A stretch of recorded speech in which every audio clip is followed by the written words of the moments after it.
नमस्कार दोस्तों, स्वागत है आप सभी लोगों का Sonu study classes YouTube channel. दोस्तों आज मैं आप सभी लोगों को एनसीईआरटी बुक क्लास 11 राजनीतिक विज्ञान चैप्टर 3 चुनाव और प्रतिनिधित्व पर प्रश्न उत्तर मैं आप लोगों को इस वीडियो में बताऊंगा।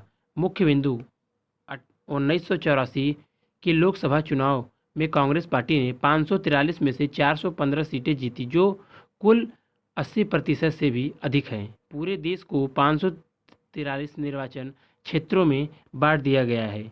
प्रत्येक निर्वाचन क्षेत्र से एक प्रतिनिधि चुना जाता है और उस निर्वाचन क्षेत्र में जिस प्रत्याशी को सबसे अधिक वोट मिलते हैं उसे निर्वाचित घोषित कर दिया जाता है। लोकसभा की 543 निर्वाचित सीटें में 79 अनुसूचित जाति और 41 अनुसूचित जनजाति के लिए आरक्षित हैं। 1979 तक 21 वर्ष से ऊपर के भारतीय नागरिकों को वयस्क भारतीय माना जाता था। 1989 में संविधान के एक संशोधन के द्वारा इसे घटाकर 18 वर्ष कर दिया गया।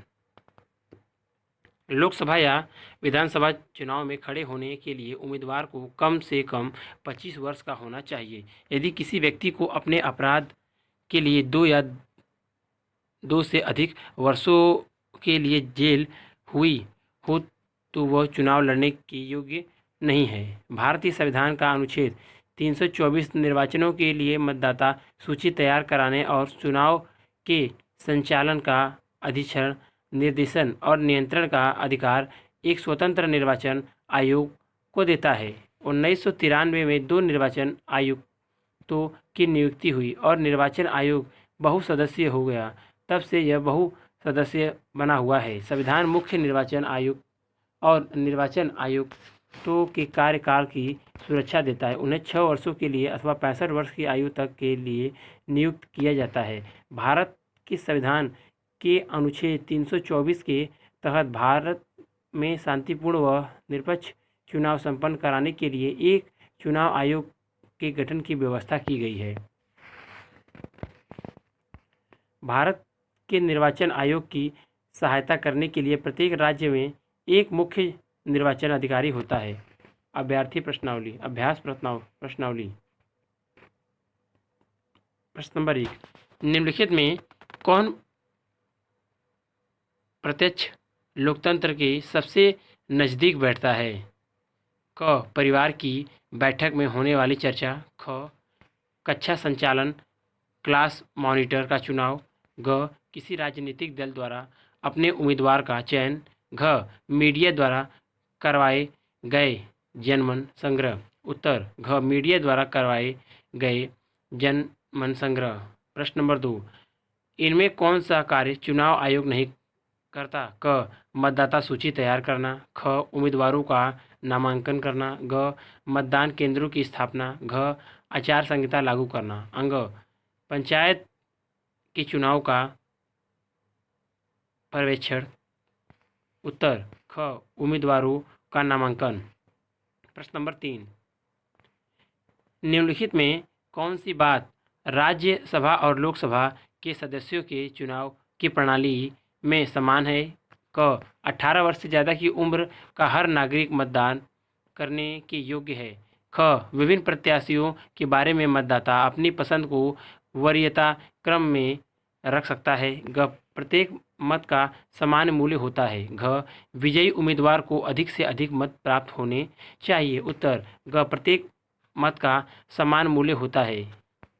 प्रश्न number 4, first past the post प्रणाली में वही प्रत्याशी जीतेगा घोषित किया जाता है जो क, सर्वाधिक जनसंख्या में मत अर्जित करता है। ख, देश में सर्वाधिक मत प्राप्त करने वाले दल का सदस्य हो।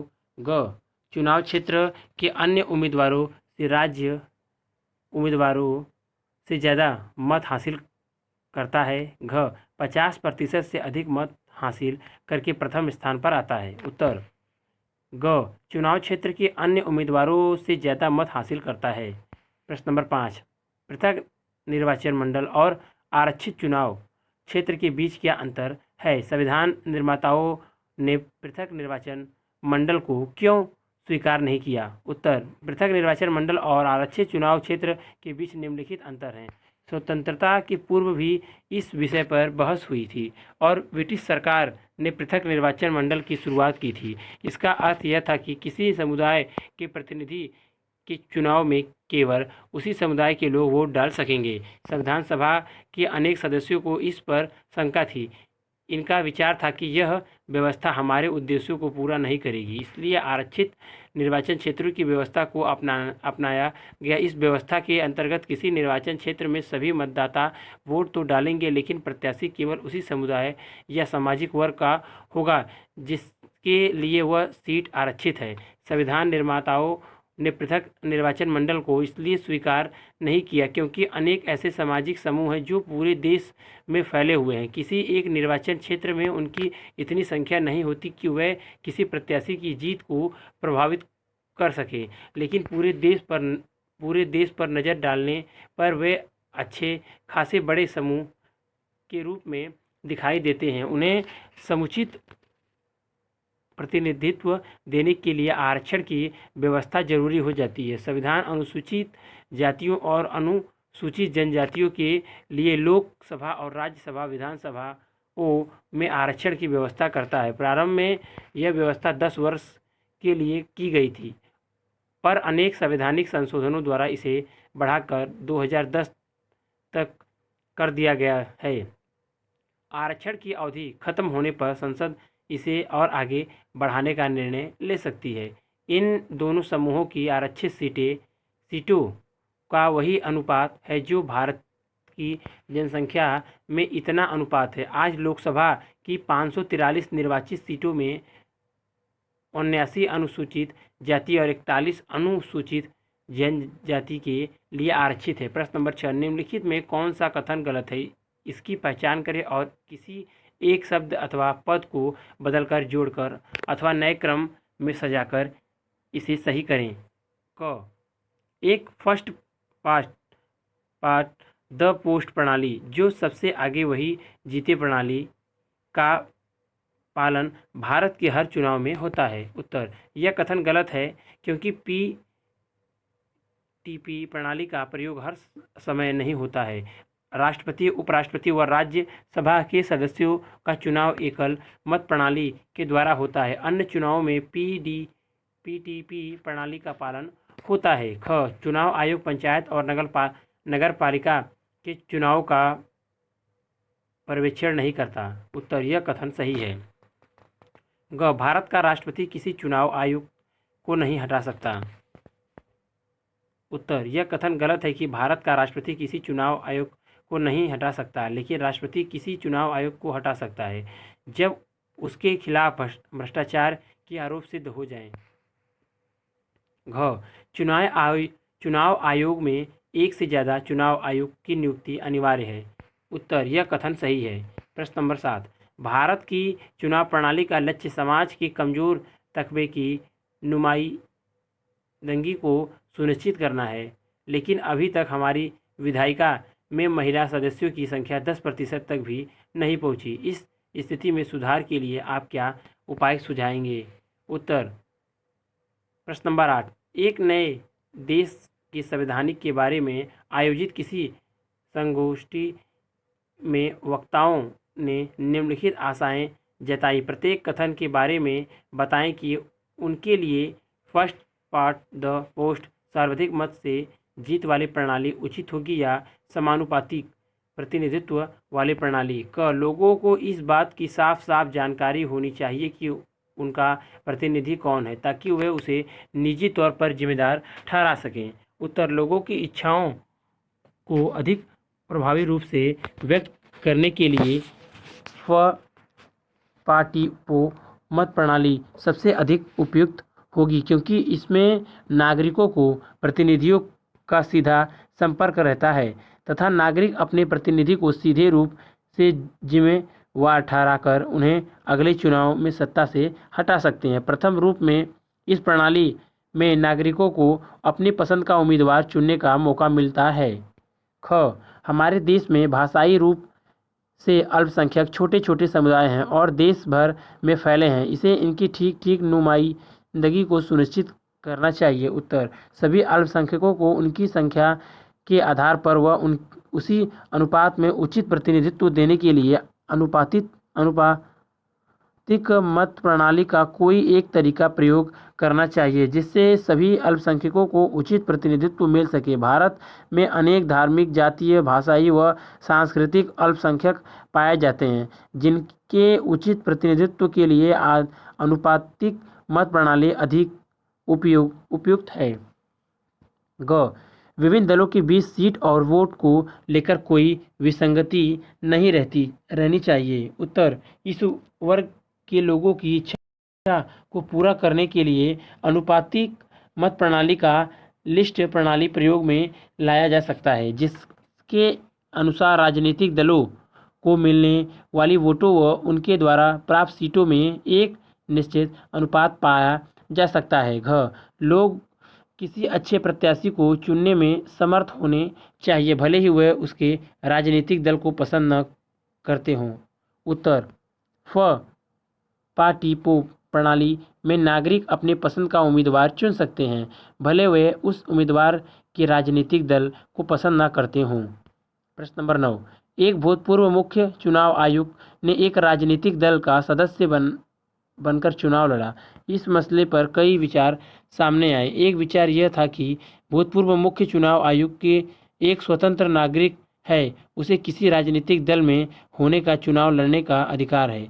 दूसरे विचार के अनुसार ऐसे विकल्प की संभावना कायम रखने से चुनाव आयोग की निष्पक्षता प्रभावित होगी। इस कारण भूतपूर्व मुख्य चुनाव आयुक्त को चुनाव लड़ने की अनुमति नहीं देनी चाहिए। आप इनमें किस पक्ष से सहमत हैं और क्यों? उत्तर, यह सही है कि एक मुख्य चुनाव आयुक्त अवकाश ग्रहण करने के बाद एक राजनीतिक दल की सदस्यता ली व उस राजनीतिक दल के उम्मीदवार के रूप में चुनाव भी लड़ा। यह भी सही है कि मुख्य चुनाव आयुक्त भी एक नागरिक है, वह उस रूप में उसके अपने राजनीतिक अधिकार हैं। उसके आधार पर वह किसी राजनीतिक दल की सदस्यता प्राप्त कर सकता है, वह चुनाव भी लड़ सकता है।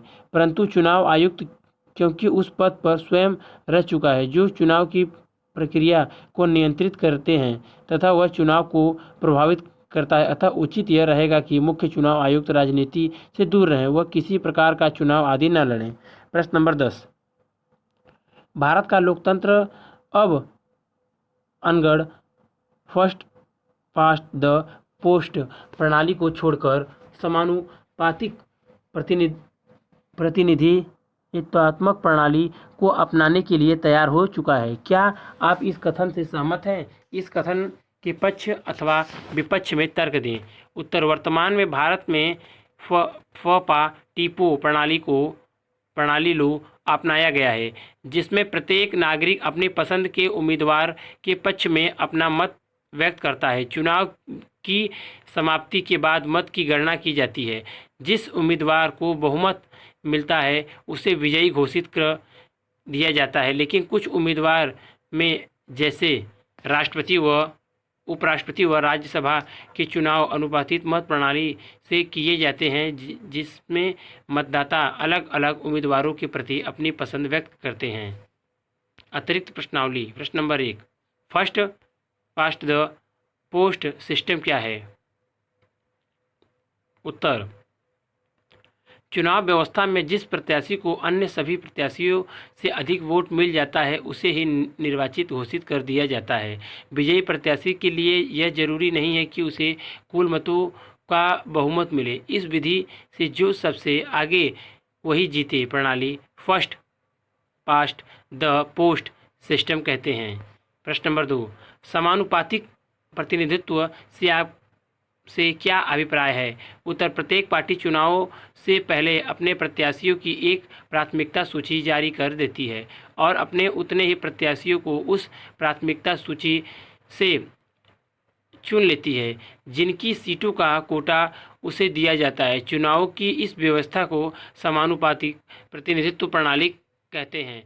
इस प्रणाली में किसी पार्टी को उतनी ही प्रतिशत सीटें मिलती हैं जितने प्रतिशत उसे वोट मिलते हैं। समानुपातिक प्रतिनिधित्व के दो प्रकार होते हैं। नंबर 1, कुछ देशों जैसे इजराइल या नीदरलैंड में पूरे देश को एक निर्वाचन क्षेत्र माना जाता है और प्रत्येक पार्टी को राष्ट्रीय चुनावों में प्राप्त वोटों के अनुपात में सीटें दे दी जाती हैं। नंबर 2, दूसरा तरीका अर्जेंटीना और पुर्तगाल में देखने को मिलता है, जहां पूरे देश का बहुसदस्यीय निर्वाचन क्षेत्रों में बांट दिया जाता है। प्रत्येक पार्टी प्रत्येक निर्वाचन क्षेत्र के लिए अपने प्रत्याशियों की एक सूची जारी करती है, जिसमें उतने ही नाम होते हैं जितने प्रत्याशी को उस निर्वाचन क्षेत्र से चुना जाना होता है। इन दोनों ही रूपों में मतदाता राजनीतिक दलों को वोट देते हैं, न कि उनके प्रत्याशियों को। एक पार्टी को किसी निर्वाचन क्षेत्र में जितने मत प्राप्त होते हैं उसी आधार पर उसे उस निर्वाचित क्षेत्र में सीटें दे दी जाती हैं। प्रश्न नंबर 3, सर्वाधिक वोट पाने वाले की जीत और समानुपातिक प्रतिनिधित्व चुनाव व्यवस्था की तुलना कीजिए। उत्तर, सर्वाधिक वोट पाने वाले की जीत और समानुपाती प्रतिनिधित्व चुनाव व्यवस्था की तुलना निम्नलिखित है। सर्वाधिक वोट पाने वाले की जीत। नंबर 1, पूरे देश को छोटी छोटी भौगोलिक इकाइयों में बांट देते हैं, जिसे निर्वाचन क्षेत्र या जिला कहते हैं। नंबर 2, हर निर्वाचन क्षेत्र से केवल एक प्रतिनिधि चुना जाता है। नंबर 3, मतदाता प्रत्याशी को वोट देता है। नंबर 4, पार्टी को प्राप्त वोटों के अनुपात से अधिक या कम सीटें विधायिका में मिल सकती है। नंबर 5, विजयी उम्मीदवार को जरूरी नहीं कि वोटों का बहुमत 50% + 1 मिले। नंबर 6, उदाहरण के लिए यूनाइटेड किंगडम और भारत। समानुपातिक प्रतिनिधित्व। नंबर 1, किसी बड़े भौगोलिक क्षेत्र को एक निर्वाचन क्षेत्र मान लिया जाता है। पूरा का पूरा देश एक निर्वाचन क्षेत्र में गिना जा सकता है। नंबर 2, एक निर्वाचन क्षेत्र से कई प्रतिनिधि चुने जा सकते हैं। नंबर 3, मतदाता पार्टी को वोट देता है। नंबर 4, हर पार्टी को प्राप्त मत के अनुपात में विधायिका में सीटें हासिल होती हैं। नंबर 5, विजयी उम्मीदवार को वोटों का बहुमत हासिल होता है। नंबर 6, उदाहरण के लिए इजराइल और नीदरलैंड। प्रश्न नंबर 4, सार्वभौमिक वयस्क मताधिकार से क्या अभिप्राय है? उत्तर, लोकतांत्रिक चुनावों में देश के सभी वयस्क नागरिकों को चुनाव में वोट देने का अधिकार होना जरूरी है। इसी को सार्वभौमिक वयस्क मताधिकार के नाम से जानते हैं। अनेक देशों में नागरिकों को इस अधिकार को प्राप्त करने के लिए अपने शासकों से बहुत लंबी लड़ाई लड़नी पड़ी। बहुत से देशों में तो महिलाओं को यह अधिकार काफ़ी देर से और बड़े संघर्ष के बाद मिला। भारतीय संविधान निर्माताओं ने एक महत्वपूर्ण निर्णय के द्वारा प्रत्येक वयस्क भारतीय नागरिक को वोट देने का अधिकार प्रदान किया। प्रश्न नंबर 5, विशेष बहुमत का अर्थ क्या है? उत्तर, विशेष बहुमत का अर्थ है नंबर 1, उपस्थिति और मतदान करने वाले सदस्यों का 2/3 बहुमत और नंबर 2, सदन की कुल सदस्य संख्या का साधारण बहुमत। प्रश्न नंबर 6, भारत के निर्वाचन आयोग के पास क्या काम है?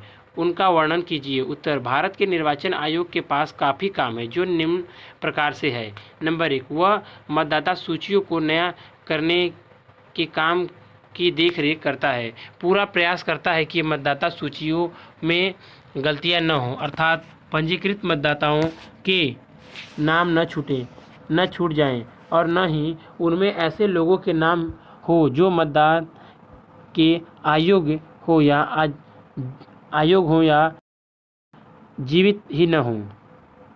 नंबर 2, वह चुनाव के समय और चुनाव का पूरा कार्यक्रम तय करता है। इस कार्यक्रम में निम्न बातों का उल्लेख होता है: चुनाव की अधिघोषणा, नामांकन प्रक्रिया शुरू करने की तिथि, मतदान की स्थिति, मतगणना की स्थिति और चुनाव परिणामों की घोषणा। नंबर 3, इस पूरी प्रक्रिया में निर्वाचन आयोग को स्वतंत्र और निष्पक्ष चुनाव कराने के लिए निर्णय लेने का अधिकार है। वह पूरे देश में किसी राज्य या किसी निर्वाचन क्षेत्र में चुनावों को इस आधार पर स्थगित या रद्द कर सकता है कि वहाँ माकूल माहौल नहीं है तथा स्वतंत्र और निष्पक्ष चुनाव कराना संभव नहीं है। निर्वाचन आयोग राजनीतिक दलों और उनके उम्मीदवारों के लिए एक आदर्श आचार संहिता लागू करता है। वह किसी भी निर्वाचन क्षेत्र में दोबारा चुनाव कराने की आज्ञा दे सकता है यदि उसे लगे कि मतगणना प्रक्रिया पूरी तरह से उचित और न्यायपूर्ण नहीं थी, तो वह दोहरा मतगणना कराने की भी आज्ञा दे सकता है। प्रश्न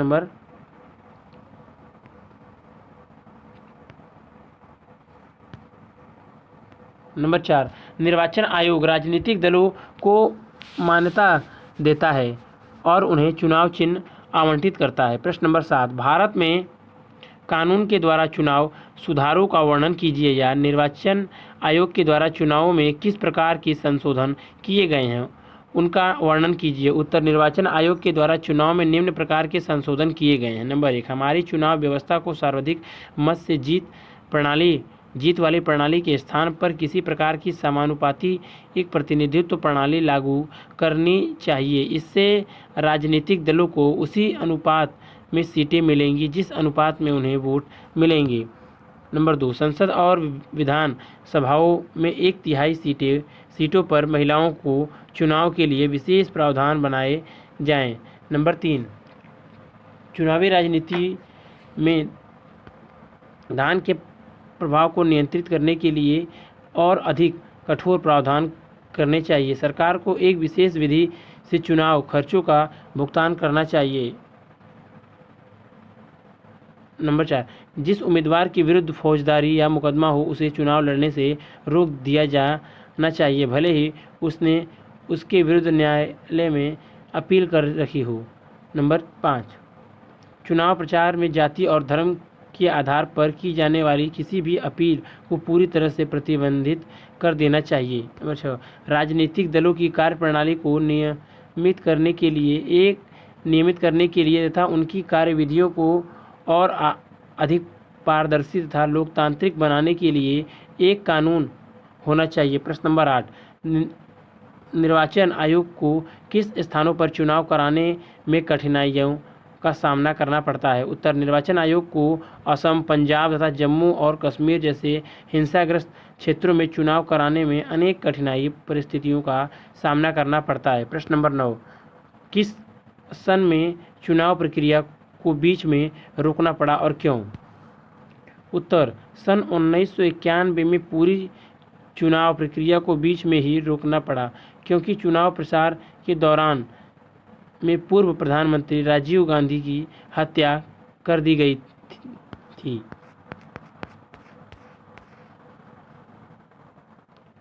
अगर वीडियो अच्छी लगी तो वीडियो को लाइक करें, शेयर करें, कमेंट करें और नेक्स्ट वीडियो के लिए चैनल को सब्सक्राइब जरूर करें। Thank you for watching.